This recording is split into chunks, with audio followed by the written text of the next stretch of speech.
Good day, YouTube. Today we are getting videos almost entirely caught up with the actual build process. In this video, I'm completing the vertical stabilizer. I believe this was done 3 days ago now. I did a lot of work, and then I did a little work. In the last day or so, I've done very little work. I had to work over the weekend, so kind of sapped me of any energy. So let's see, we did the bucked rivets down the front spar, down to the tip and nose rib, and then we're doing some squeezed rivets along those ribs. And I made a mistake. I squeezed one a little bit too hard, and actually a lot too hard, and then I had to drill it out. And then in the process of drilling it out, I kind of bent the flange that it attached to. And I probably spent a good 30-40 minutes just poking around at what to do about this over-squeezed rivet. Ended up just using a wider shank, same head size oops rivet in its place. Works perfect, nice and tight. So happy with the way it turned out. So yeah, Vans gives you instructions on doing the direction of riveting on the front spar there to say, hey, you want to go from the center outward to minimize pillowing in the skin. But then when it comes to the root rib and tip rib, they don't really give you any guidance. And maybe it doesn't matter.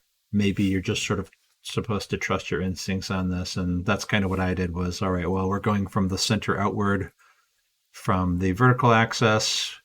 Why don't we go from the center sort of outward on the lateral or along the lateral as well? Because there's the longitudinal, whatever, out from the center as we did the tip. And since I didn't do the bucked rivets on that center rib yet, I didn't want to squeeze the from the front spar back on the root rib and tip rib yet. So once I do these, then we'll go back and do those rivets on the root rib and tip rib.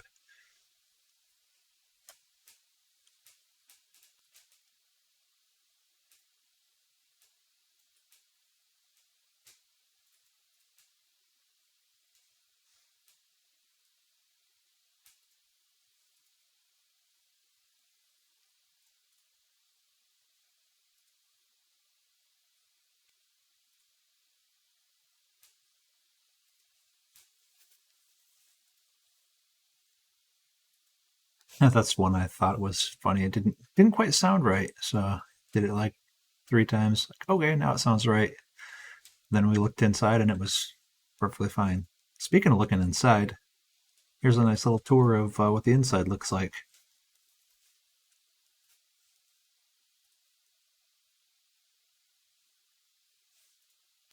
Kind of hard to see, but not bad.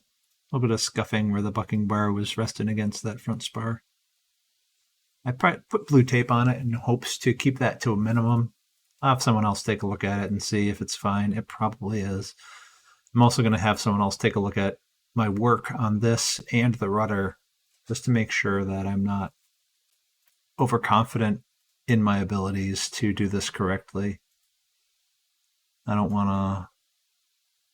I'm going by specifications laid out in a bunch of specs, but just because I'm following those doesn't mean I'm following them correctly. So I really want a second set of eyes or a third set of eyes to just verify that it's good.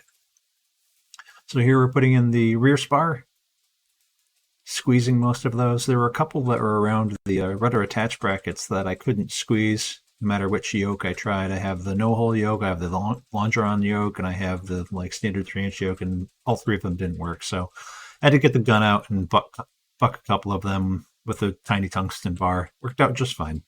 So here it is, completed vertical stabilizer and the rudder. See you next time.